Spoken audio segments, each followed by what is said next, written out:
This is Gabby, your regular young teen at the start of her high school journey. She loves her sport, she loves her friends, and she loves Coco, her dog. You might think, young teen, far too young to commit to a career, and you would be right. However, it's not too young to start considering a career pathway and making sure that the choices you make at school leave your career options open. Have you heard of pathways? No, not that sort of pathway, although I guess it is similar. Pathways is what high schools call the different types of subjects and learning experiences they offer students that lead to particular qualifications. One of the pathways offered in Victoria, called VCE-VET, can actually lead to an apprenticeship or traineeship and provides a massive head start to becoming fully qualified in the trade of your dreams. VCE-VET stands for Victoria Certificate of Education, Vocational Education and Training. Yep, that's a mouthful and sounds a lot more complicated than it really is.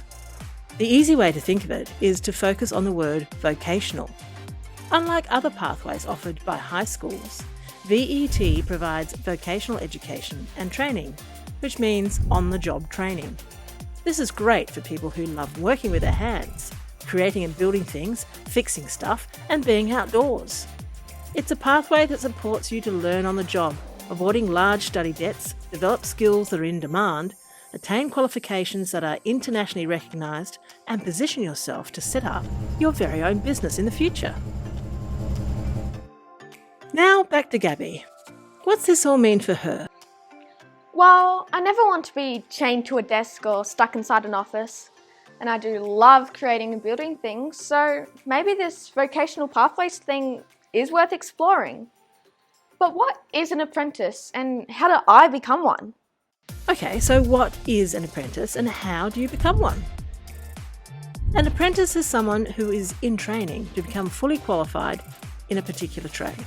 For example, to be an electrician, you must be licensed. And to qualify for that license, you need to have completed an apprenticeship. So, what's an apprenticeship? An apprenticeship is the process you go through to gain the knowledge and develop the skills required for your chosen trade. The apprenticeship process is a combination of classroom learning and hands-on job experience. The great thing about an apprenticeship is that you get paid while you learn. What you learn in the classroom helps on the job, and what you learn on the job helps in the classroom. You will get assessed as you go to make sure you can safely complete each required skill. Once you have passed all the assessments and are competent in all the required skills, your apprenticeship is complete. That's when you will receive your certificate and, for some trades, a licence, and you can consider yourself fully qualified. Then the sky's the limit. You can continue with your current employer, or you may want to go it alone with your own business. The time it takes to complete your apprenticeship will depend on the trade you have chosen, as well as how quickly you can complete all the required training and assessments. This will usually take 3 to 4 years on average. So, where do you start? There are just 4 parts to starting your apprenticeship journey that you need to get your head around. 1. Choose a trade. 2. Find a job. 3. Sign up an administrator. And 4. Enrol in a trade school. In the first step, choose a trade, there are so many trades to choose from. Now, hold on, before you jump in the deep end in selecting a particular trade, first take a good look in the mirror. Metaphorically speaking, of course, not literally. What I mean by looking in the mirror is taking a deep, soul-searching look at yourself. Understanding your likes and dislikes. What are your strengths? What motivates you? What are you really good at? And what sorts of lifestyles do you really enjoy? Once you've figured all this out, you have a much better chance assessing each trade for what fits you best. Now you can dive in the deep end of selecting a particular trade. To create your short list of options, do your own research and find out about the different trades. Speak to family and friends and ask their opinion. Find out what each apprenticeship looks like, where it's offered, the subjects to complete, and how long it usually takes and costs. Your school will be able to support your research and point you in the right direction to find the information you need. There is also the Trade Academy offered by Empowered Women in Trades that provides an immersive apprenticeship experience, which is a great way to dip your toe in a variety of trades over a short period of time to discover which trade suits you best. When looking at a trade, you need to consider whether you will meet the numeracy or literacy requirements of the apprenticeship, which will vary between trades. There are a huge range of trades out there, so dig a little deeper and look for the less common ones too, such as a boilermaker, farrier, fitter and turner, cabinet maker or glazier. The options really are endless, and it may be a less common trade that fits you just right. With an understanding of what makes you tick and the trades to choose from, it will become obvious which is the right choice for you. Whether you use criteria to make your selection or just go with your gut, only you will know what feels right. Time to back yourself and go for it. The second part of an apprenticeship journey is to find a job. Easily said, I can hear you saying. Well, actually, when it comes to apprenticeships, it's not as challenging as it sounds.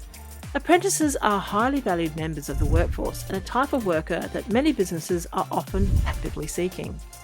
There are dedicated websites and organisations that advertise apprenticeship vacancies, and most schools that offer a VET pathway also provide assistance with finding a job opportunity with an employer. It's important to understand a job under an apprenticeship is not a full-time job. Time during your working week will also need to be spent at school. If you're following the VET pathway, it might only be 1 day per week you are actually on site working with an employer, and the other 4 days split between trade school and high school. If you are not at high school, your apprenticeship week will be a combination of trade school and working with your employer. Businesses that employ apprentices understand these multiple commitments and structure the work accordingly. An alternative to being employed by a business as an apprentice is to work for what is known as a Group Training Organisation, or GTO. These are organisations that employ apprentices and then hire them to host employers where the on-the-job training occurs. An advantage of this approach is that it potentially provides apprentices with a broader range of on-the-job experiences. Part 3 of the apprenticeship journey is to sign up with an administrator. An administrator is an organisation responsible for both administering the paperwork associated with an apprenticeship and providing a range of resources and services.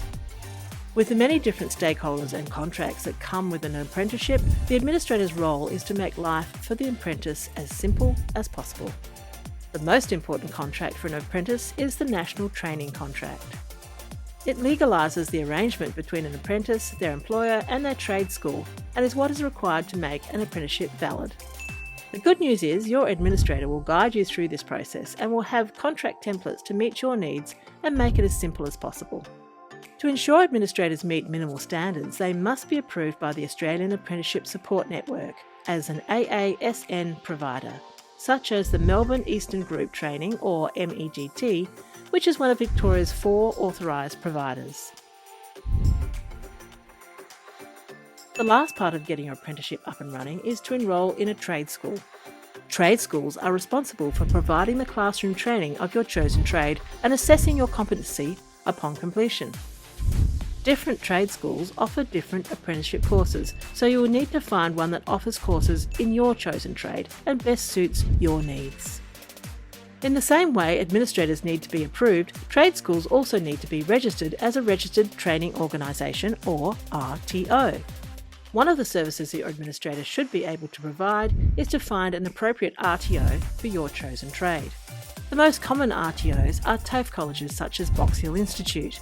These RTOs generally offer a very broad range of courses and fully equipped facilities to train you in the latest practices, technology and machinery. Some RTOs also provide Apprentice Support Officers, or ASOs, who provide personalised support and guidance to apprentices throughout their apprenticeship journey. So there you have it, Gabby. Pretty simple when it's laid out like that, isn't it? Now, most importantly, above all else, work out what makes your heart sing to help choose the best pathway for fulfilling your greatest potential. Make choices that leave your options open, and always remember to back yourself. Wow, a career in trade sounds so exciting and a great way for me to earn and learn. I'm off to go see what trade suits me best.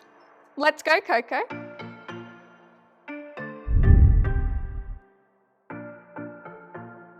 Take the leap and start an exciting career in skilled trades today.